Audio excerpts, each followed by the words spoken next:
L'emergenza coronavirus continua ad essere il tema del giorno. Siamo andati in centro città per capire cosa ne pensano i negozianti e per vedere com'è la situazione a Verona. Allora, noi dovremmo avere, anzi ci dovrebbe essere un governo che prenda delle decisioni chiare e precise, perché così non si può andare avanti, c'è solo che panico e confusione e ne rimette l'economia nostra, punto.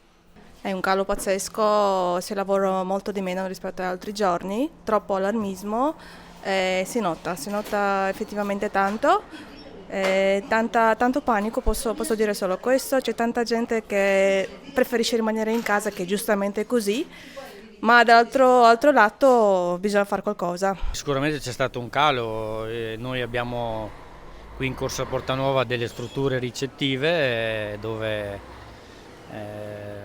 fino a qualche giorno fa eravamo al completo e nell'arco di un paio di giorni praticamente tutti hanno rinunciato alla prenotazione, pur avendo addirittura il 90% pagato già la prenotazione.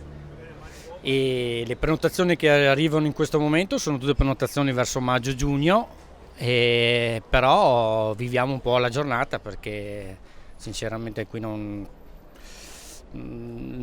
sappiamo nemmeno noi come comportarci e che cosa potrà succedere d'ora in poi.